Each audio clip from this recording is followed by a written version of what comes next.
वेगळ्या शब्दात सांगायला नको की लाडक्या बहिणींनी 440चा झटका कसा विरोधकांना दिलेला होता. बरोबर. आता या महाराष्ट्रातच हा 440चा झटका दिला का? तर नाही. याच्या अगोदर मध्य प्रदेशचा मुद्दा झालेला आहे. बरोबर. हे का मी तुम्हाला सांगतोय त्याचं कारण आपण समजून घेतलं पाहिजे, एक सायकोलॉजी समजून घेतली पाहिजे, जी मला वाटते की आकड्यांच्याही पलीकडची आहे. मी अमितला सांगणं की अमित ही नोकरी सोड, तुला आणखी चांगल्या पगाराची मी तुला नोकरी मिळवून देतो, आणि मी अमितला ऍक्च्युअली ऑफर लेटर पाठवणं नोकरीचं, ह्यातला जसा फरक आहे तसा हा फरक आहे. म्हणजे मी मतदारांना नोकरी शोधायला गेला म्हणजे मतदारांना एका प्रकारे आश्वासन देणं आणि आश्वस्त करणं, विश्वास देणं की आम्ही तुम्हाला इतके पैसे देऊ, अशा योजना आणून देऊ, असं करू. हा एक म्हणजे थोडक्यात ऑफर हातात असणं आणि मी तुला ऑफर देतो, कन्फर्म ऑफर देणं, यातला जो फरक आहे ना, तो फरक आपल्याला या संपूर्ण निवडणुकांमध्ये कॉमन दिसतो. हा झाला एक यातला प्रमुख मुद्दा. आणि ह्या प्रमुख मुद्द्यावरनं भाजपने लढवलेल्या याच्या अगोदरच्या निवडणुका ज्यात त्यांना मिळालेलं यश जे आहे ते त्यांच्यासाठी एक काय म्हणू शकतो आपण, एक USP म्हणू शकतो की ज्यातून त्यांना कळलं की निवडणुका जिंकण्यासाठी काय आपल्याला बॅकबोन काम करावं लागतं, काय मास्टर स्ट्रोक खेळायला, हे एक आपण समजू शकतो. विरोधकांनी काही आरोप करू देत, तो त्यांचा निश्चितपणे अधिकार असेलच, पण ही आपल्याला स्ट्रॅटेजी सातत्यानं आधीच्या निवडणुकांमध्ये आणि आताही दिसलेली आहे, हे आपल्याला नाकारता येणार नाही. आणि तेच महाराष्ट्रामध्ये दिसलं, तेच बिहारमध्ये दिसलं. म्हणजे थेट लोकांच्या खात्यामध्ये पैसे गेल्यानंतर कशा पद्धतीने आपल्या बाजूने वळतो हे भाजपसोबत असलेल्या मित्रपक्षांना कळून चुकलेलं आहे. हा पहिला मुद्दा. दुसरा मुद्दा हा की 200 पेक्षा जास्त जागा कशा मिळाल्या. आता आपल्याला मतांची गणितं माहिती आहेत किंवा किती टक्के मतदान आहे, कुणाला किती टक्के मतदान मिळू शकतं. यामध्ये भाजपला आतापर्यंतच्या त्यांच्या विजयाचा जो काही स्ट्राईक रेट किंवा जे काही पाहतो त्यातून असं मला लक्षात येतं की भाजपच्या नेत्यांना, वरिष्ठ नेत्यांना, हायकमांडला असेल किंवा भाजपच्या स्थानिक पातळीवरच्या नेत्यांना देखील एक केडर आहे आणि त्यांना एक शिस्त आहे, ज्या शिस्तीमुळे हा पक्ष आतापर्यंत अशा प्रकारचा विजय संपादित करू शकलेला आहे. त्याच्या मागचं कारण हे की कुठला कार्यकर्ता किंवा कुठे सीट सोडायची आणि कुठे सीट धरून ठेवायची याच्याबद्दलची जी सीट शेअरिंग, मला आवाज येत नाहीये, काहीतरी प्रॉब्लेम वाटप झालं, ते पण योग्य पद्धतीने झालं, केमिस्ट्री पण चांगली होती, लाडक्या बहिणीचा मुद्दा आपण झाला, 3 मुद्दे या विजयाचे आपल्याला दिसतो. आता माझ्यासाठी सर्वात महत्वाचा मुद्दा सिद्धेश, खास करून विशालला मला विचारायचं होतं की जो प्रशांत किशोर या फॅक्टरचा काय उपयोग झाला का? कारण तरुण सातत्यानं असं म्हटलं जात होतं की बिहार मधला तरुण हा तेजस्वी यादव याच्या सोबत जाणार आहे, बिहार मधला तरुण RJD सोबत जातोय, तर तो तरुण फुटला का? तरुणी हे दोघेही प्रशांत किशोर सोबत गेले का? आणि त्याचा कुठे ना कुठे फायदा भाजपला झाला का? या एका गोष्टीचं विश्लेषण करणं गरजेचं आहे. विशाल बहुतेक डिस्कनेक्ट झालाय, पण मला काय वाटतं की प्रशांत किशोर यांच्याकडे अशा पद्धतीनं बघितलं गेलं, मला वाटतं की प्रशांत किशोर यांचा महाराष्ट्रातल्या राज ठाकरेंसारखी अवस्था झाली की काय बिहारमध्ये. म्हणजे पॉलिटिकल स्ट्रॅटेजीज एक वेळ होणं सोपं आहे, पण पॉलिटिशियन होणं तितकं सोपं नाही, हे या निमित्तानं या निवडणुकीत त्यांनी मेहनत खूप घेतली आणि त्यांना तसा रिस्पॉन्सही मिळत होता. असं म्हणणं चुकीचं आहे की पहिल्याच याच्यात प्रशांत किशोर यांना खूप काय मतं मिळाली पाहिजे किंवा जागा निवडून आल्या पाहिजे असं म्हणणं नाही. सतत 2 फील्डवर होता. विशाल, प्रश्न असा होता माझा की असं म्हटलं जात होतं की बघ की तरुण हा तेजस्वीच्या मागे आहे, RJDच्या मागे आहे, आणि त्याच वेळेस गेल्या 2 वर्षापासून या तरुणाला प्रशांत किशोरने अट्रॅक्ट केलं आणि त्याचा कुठेतरी फटका बसला का RJDला, महागठबंधनला, आणि फायदा एनडीएला झाला का? तिथे काय चर्चा आहे? प्रशांत किशोर इफेक्टची काय चर्चा? प्रशांत किशोर मुळातच म्हणजे बिहार, मी ज्यावेळेस तिथे लोकांशी बोलत होतो किंवा आताही मी ज्यावेळेस त्यांच्याशी बोलतोय, प्रशांत किशोर इन्हे डटे रहना है. म्हणजे यावेळी त्यांना भलेही ते आले, त्यांनी काय म्हणूया स्थलांतर आणि रोजगार या विषयाला घेऊन प्रचार केला, पण त्यांच्या पाठीमागे लोक जातील असं काही एकूण दुसऱ्या टप्प्यात दिसत नव्हतं. म्हणजे पहिल्या टप्प्यात ते दिसत नव्हतं, कारण त्यांनी ज्या पद्धतीचे उमेदवार दिले त्यांना फार मतदार प्रभावित झालेले नव्हते. आणि त्यामुळे अर्थातच प्रशांत किशोर भले त्यांच्या चर्चेत असं म्हणायचे किंवा त्यांच्या प्रचारात म्हणायचे की कोई अर्श पे नाही तो कोई फर्श पे, पण आज परिस्थिती अशी झाली आहे की जे म्हटलं जात होतं की तरुण त्यांच्या पाठीमागे जाणार आहे तसं झालेलं नाही. आणि तेजस्वीच्याही मागे तरुण होता, नाही असं नाही, पण मला नवल असं वाटतंय ज्यावेळेस ही आकडेवारी समोर येते अमित, पण तो तरुण त्यांच्या मागे गेलेला नाहीये, फारसा तो गेलेला नाहीये. कोणाच्या मागे गेला? तो जो मग गेला गेलेला कोणाच्या आहे मागे? तो गेला आहे तो इंडियाच्या मागे. मला याचं नवल वाटतंय, खरंच नवल म्हणजे वाटतंय संदीप. विचार कर विशाल, तरुणाला प्रशांत किशोर अट्रॅक्ट नाही करू शकले, तरुणाला तेजस्वी यादव अट्रॅक्ट नाही करू शकला, राहुल गांधी नाही करू शकला. परंतु 75 पार केलेले नरेंद्र मोदी आणि आपल्या शेवटची इनिंग राजकारणातली खेळणारे नितीश कुमार यांनी अट्रॅक्ट केलं. हा कुठला तरुण आहे बिहार मधला? हा वाटतं की जोपर्यंत तू बिहार मध्ये आहेस, मला अशी अपेक्षा आज संध्याकाळी जरा बोल तरुणांशी. हा विचार, कुठला तरुण? हे नरेंद्र मोदी त्यांच्यासाठी तरुण आहेत अजून, राहुल गांधी नाही, तेजस्वी नाही, प्रशांत किशोर नाही, मोदी आणि नितीश कुमार काय आहे? मी यादवांमधल्याच काही तरुणांची बोलकी प्रतिक्रिया सांगतो. ते असं म्हणाले की तेजस्वी यादव चेहरा म्हणून फार उत्तम आहे, नेतृत्व म्हणून फार उत्तम आहे, पण सीएम म्हणून फार आम्हाला ते अपील होणारे नाहीये. ते असं म्हणतात की 5 लाख नोकऱ्या देऊन हर घर में एक गव्हर्नमेंट नोकरी होगी. तर यादवांची जशी प्रतिक्रिया होती, मान्य करतो, तीच जागा. हा नाही पण ते असं म्हणत होते,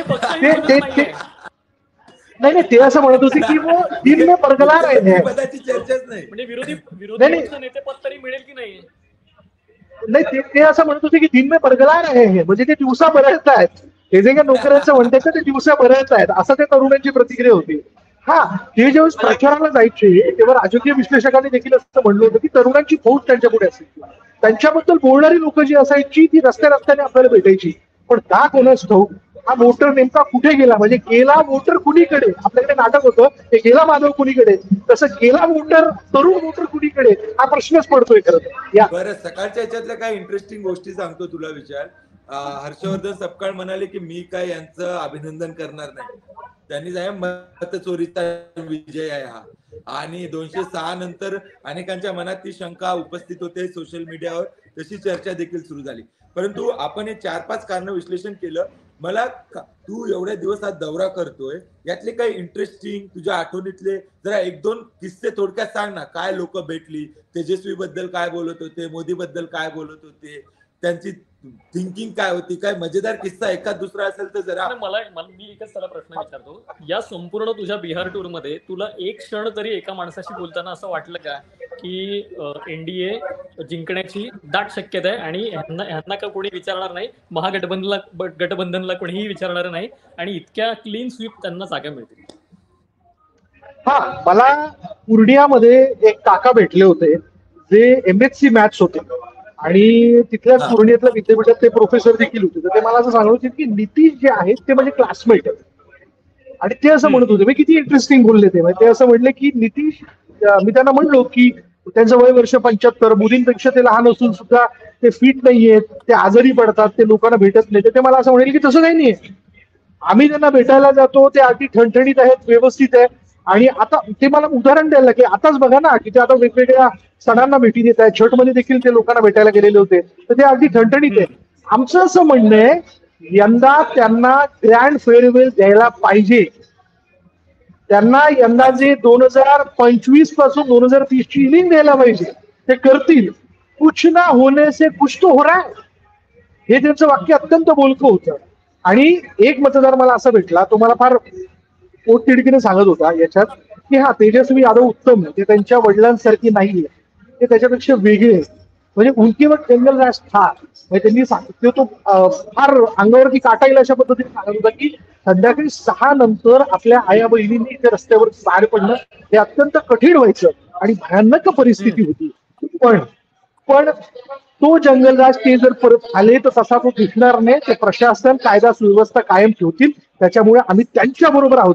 त्या क्षणाला मला असं वाटलं होतं की तेजस्वीच्या पाठीमागे जो तरुण वर्ग आहे तो त्यांच्या पक्षाला आणि त्यांना तारण्याच्या बाबतीत आणि त्यांच्या लालटेनमध्ये मतांच्या रूपाने इंधन घालण्याच्या बाबतीत काम करेल, पण ती लालटेन सपशेल इतकी दिसेल असं अजिबात वाटलं नव्हतं. म्हणजे पूर्णियामध्ये पूर्णपणे दिसत होतं. विशाल, जो आपण म्हणत होतो की हा आउटडेटेड मुद्दा आहे जंगलराजचा, आणि जंगलराजचा मुद्दा चालणार नाही, तो मुद्दा चालला. याच मुद्द्याला तुझं काही महिलांशी चर्चा झाली का? महिला लोकांच्या त्यांचं काय मत होतं? लोकांच्या मनात भीती आहे, प्रचंड भीती होती. ते क्षण आजही त्यांना आठवले तर ते त्याबद्दल फार बोलायला तयार होत नाहीत. रस्ते नाहीयेत, रस्त्यावरती खड्डे होते, आणि पाऊस आला तरी गुडघ्यापर्यंत चिखल निर्माण व्हायचा. पण त्यांना या गोष्टीचा आनंद होता, ज्या गोष्टी खरं तर 2000 पूर्वी होऊ शकल्या नाही. भ्रष्टाचार आणि वेगवेगळे घोटाळे आपण बघितले, पण त्यानंतर पक्के रस्ते बघायला मिळाले, मार्ग मिळाले, कनेक्टिव्हिटी वाढली. तरुण जो आहे तो या शहरात दुसऱ्या शहरामध्ये जायला लागला. बरं असं आहे ना, की मला अशा देखील महिला या ठिकाणी बोलताना भेटल्या. म्हणजे मला तिथं मी थोडासा विचलित असं झालो होतो. ते म्हणत होते की ड्राय हे ही काय म्हणून ही ड्राय डिस्ट्रिक्ट आहे, म्हणजे काय, दारूबंदी आहे. पण झालंय काय माहिती, इथे आम्ही दारू बंद केल्यामुळे नशेचे इतर पर्याय तरुणांनी इथे शोधायला सुरुवात केली. तो हाँ, ते म्हणत होते की हमारे हमारे यहाँ पे जो है हमारे घर के बच्चे जो है वो सुइया लगा रहे हैं, सुइया. असं मी जेव्हा पूर्णियातल्या गोकुळनगर मध्ये गेलो होतो, लेसी सिंग नावाच्या तिथल्या आरजेडीच्या मिनिस्टर ज्या तिथे उमेदवार होत्या, तर तिथं त्या महिला ही खंत व्यक्त करत होत्या. तेव्हा त्या क्षणाला मला असं वाटलं होतं की तेजस्वी यादवच्या बाजूने वारं जे ते जाऊ शकतं, पण झालं नाहीच. हे काहीतरी अजबच झालेलं आहे. प्रशांत किशोरनी एक जुमला होता की मी जर सत्तेत आलो आम्ही, तर आम्ही ही दारूबंदी हटून टाकू. त्याचं पण अट्रॅक्शन दिसलं नाही. अजिबात दिसलं नाही. इथे दारूबंदी जरी आम्ही असली तरी भरभरून दारू जी आहे ती छुप्या पद्धतीने विकली जाते. हे याबद्दल खरं तर आता आरजेडीची लोक फार कसा बोलून सांगतायत आरजेडीच्या ऑफिस समोर. मी आता थोड्या वेळापूर्वी तिथे जाऊन आलो. आता परिस्थिती अशी आहे की कही सन्नाटा तो कही भन्नाटा आहे. आता भन्नाटा जो आहे ना तो बीजेपीच्या कार्यालयात आपल्याला बघायला मिळतो, आणि सन्नाटा जो आहे तो आरजेडीच्या कार्यालयात आपल्याला बघायला मिळतोय. त्याच्यामुळे काल ज्या आवेशात येऊन तेजस्वी यादव यांनी पटनामध्ये त्यांच्या बंगल्यावरती बैठक बोलावली होती, म्हणजे ती बैठक अर्थात पुढली रणनीती कशी असावी या दृष्टीने होती, पण आता त्या बैठकीलाही काय अर्थ उरलेला नाही. आणि त्यांना देखील मोठा प्रश्न पडला असेल ही सगळे आकडे बघून की आता पुढे नेमकं काय करावं. त्यामुळे विरोधालाही विरोध करणारा विरोधी पक्ष न उरण्याची स्थिती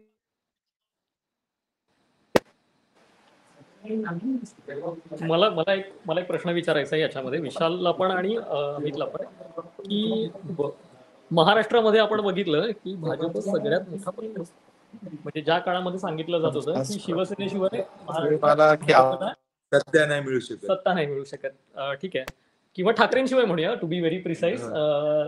पण ते त्यांनी मिळवून दाखवलं, त्यांनी सर्वाधिक जागा जिंकून दाखवल्या. आता बिहारमध्ये येऊया आपण. बिहारचा निकाल लागला, आणि बिहारमध्ये म्हणजे बरोबर 1 वर्षाची गोष्ट आहे, 1 वर्षानंतर बिहारमध्ये निवडणुकांचा निकाल लागला, आणि बिहारमध्ये भाजप नंबर 1चा पक्ष बनतो.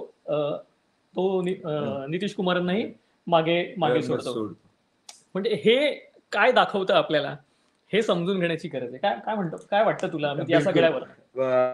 भाजपवर होणारा सर्वात मोठा आरोप आहे, आणि आपण कित्येक दिवस बघतो, किंवा टीका म्हणूया, आरोप म्हणण्यापेक्षा, की भाजप एखाद्या ठिकाणी घुसतो, एका पक्षाचा हात धरतो, त्या पक्षाचा हात धरत मोठा होतो, मग त्यांच्या खांद्यावर बसतो आणि त्या पक्षाला बाजूला करून स्वबळावर येतो, म्हणजे खाऊन टाकतो. थोडक्यात भाजपवर सातत्याने होणारी टीका अशी आहे की प्रादेशिक पक्षांना संपवणारा हा पक्ष आहे, किंवा खाऊन टाकणारा हा पक्ष आहे. आता यामध्ये 2 गोष्टी आहेत की आपण एक अगदी डोळसपणे या विषयाकडे जर बघितलं, कुठलाही पक्ष राजकारणात येतो तो त्याला त्याचं स्वतःचं अस्तित्व हवं असतं, आणि जेव्हा दोघे एकत्र येतात, कधी एकत्र येतात, जेव्हा दोघांची नैया डुबते असं वाटतं, किंवा एकमेकांच्या आधाराने आपण मोठे होऊ शकतो, या दोघांचाही फायदा आहे तेव्हा. आणि जेव्हा एका लिमिटला मोठं झालं तेव्हा बघू. आज दोन्ही ठाकरे बंधू एकत्र आले, कधी आले, वेगळे कधी झाले, आज किती वर्षांनी एकत्र आले, का आले, असं काय घडलं? तर अशी परिस्थिती आहे की एकत्र येण्याशिवाय पर्याय नाही. एक एकटं राहिलं तर संपवण्याची भाषा होते. तर थोडक्यात हेच आहे की आता याच्या उलट भाजप हुशार निघालं. काँग्रेसचं काय झालं? काँग्रेसने प्रादेशिक पक्षांना हात दिला, त्या प्रादेशिक पक्षांनी काँग्रेसला खाल्लं ना. पश्चिम बंगालमध्ये काय झालं? लेफ्ट सोबत काँग्रेस होतं, आउट आहे आज काँग्रेस. बिहारमध्ये काय झालं? पहिले लालू यादवची साथ दिली, लालू यादवची साथ देता देता काँग्रेस इतकं, ज्याला म्हणतात हिंदीमध्ये सिमेटता जाना, म्हणजे आकसत गेला. आज तो पक्ष 4 वर आला. ते कोणाची साथ देत होता बिहारमध्ये? बरोबर, प्रादेशिक पक्षाची. उत्तर प्रदेशमध्ये काँग्रेस, जिथं स्वबळावर ज्याची सत्ता होती, सगळे पंतप्रधान तिथून येत होते. पहिले त्या काँग्रेसला कोणी लाथ मारली? सपानी. मग त्या सपा सोबत तिथे पहिले सपा मोठं झालं, मग मायावती आल्या, त्या मोठ्या झाल्या. आता त्या सपाची हात धरत धरत राहुल गांधी 20-25 जागांवर आले उत्तर प्रदेशमध्ये. म्हणजे हे काय आहे, तुमचं कर्तृत्व मॅटर करतं. तुम्हाला कोणी कहू शकतं, तो प्रादेशिक आणि राष्ट्रीय असा नाही. काँग्रेसला संपवणारे साऊथ मध्ये तुम्ही बघा, तेच प्रादेशिक पक्ष आहेत. इकडे बिहारमध्ये बघा, आता उत्तर प्रदेशमध्ये बघा, पश्चिम बंगालमध्ये बघा, आणि एवढं कशाला महाराष्ट्रात बघ ना, आज काँग्रेसची काय हालत आहे. काँग्रेसने काय केलं, गेली कित्येक वर्ष एनसीपी सोबत आहे. एनसीपी नंबर 1 पक्ष झाला ना. बरोबर. त्यावेळेस अजितदादा बोलले ना की जेव्हा मला मुख्यमंत्री करा, आणि केलं नाही. 75 जागा होत्या काँग्रेसपेक्षा जास्त जेव्हा विलासराव मुख्यमंत्री झाले. नंबर 1 चा पक्ष एनसीपी झाला काँग्रेसमधून बाहेर. तर मला असं वाटतं की ही टीका ठीक आहे, म्हणजे हे त्यांना पण माहिती आहे, परंतु नॅचरल कोर्स आहे की ज्याला मोठं व्हायचं आहे, जो मेहनत घेतो. नाही, आणि सिंपल याच्यातलं एक गोष्ट आपण सगळ्यांनीच समजून घेतली पाहिजे की तुम्ही अभ्यास किती केला हे महत्वाचं नाहीये, मार्क किती मिळवले हे महत्वाचं आहे. आणि मार्क मिळवलेले आहेत भाजपने, एनडीएने मार्क मिळवलेले आहेत, त्यातही भाजप सिंगल लार्जेस्ट पार्टी म्हणून बिहारमध्ये आपल्या सगळ्यांच्या समोर येतोय. हे जेव्हा हे निकाल जेव्हा तू पाहिलेस आणि जेव्हा तुला कळलं की भाजप बिहारमधला सगळ्यात मोठा पक्ष बनलेला आहे, तेव्हा विशाल तुझी पहिली प्रतिक्रिया काय होती? ही असं होती की बापरे, म्हणजे असं खरंच कोणाच्या मनात नव्हतं. कारण एक्झिट पोल मध्ये सुद्धा जे आकडे समोर आलेले होते ना, त्यात भाजप अशा पद्धतीने मी विनोद तावडेने तो प्रश्न विचारला की तुम्ही काय अशी रणनीती समोर जिंकली का? हा, मैथिली जिंकली. मैथिलीला नवीन नेतृत्व म्हणून तिथल्या लोकांनी हात दिला आणि तिला पुढे आणलेलं. आणि सगळ्यात कमी वयाची आमदार म्हणून या बिहार विधानसभेमध्ये मैथिली ती आता तिच्या मतदारसंघाच्या मतदारसंघाच्या वतीने जी ती बोलताना दिसणार आहे. अर्थात जीविका दिदींनी मैथिलीला सुद्धा मोठ्या प्रमाणात हात दिलेला आहे. मैथिलीचा जो मतदारसंघ आहे, आम्ही देखील दुपारी मॅप दाखवताना तो उल्लेख करत होता की मायनॉरिटी आणि काय म्हणूयात की दलित असा तो मतदारसंघ आहे.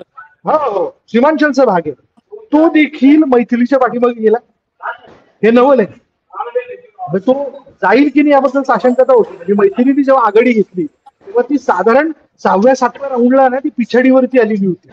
पण त्यानंतर तिने जी आघाडी घेतली ती आघाडी तिने कायम ठेवली. ती खाली येऊ शकली. श्रीनगर मधनं ती निवडून आली, हे आता सगळ्यांच्या समोर आहे. आणि अर्थातच बिहार विधानसभेतली सगळ्यात कमी वयाची आमदार म्हणून तिथे ती बोलताना दिसणार आहे. त्याच्यामुळे आता सगळ्यात मोठा इथे कट्ट्यावरचा लिटी जोग खाताना, कुल्हड मधली चहा पिताना एकच चर्चेचा विषय किंवा गुटखा खाताना एकच चर्चेचा विषय, आरजेडीची एवढी पडझड झाली कशी, हा सगळ्यात मोठा सगळ्यांचा. एक गोष्ट जी कानावर येते विशाल, की अत्यंत टेन्स वातावरण आहे पटण्यामध्ये. खास करून आरजेडीचे कार्यकर्ते खूप उद्विग्न आहेत, कारण हा निकाल त्यांना पचणं अशक्य आहे. आणि जे आज सकाळपासून एक प्रकारे ट्विटरवर असो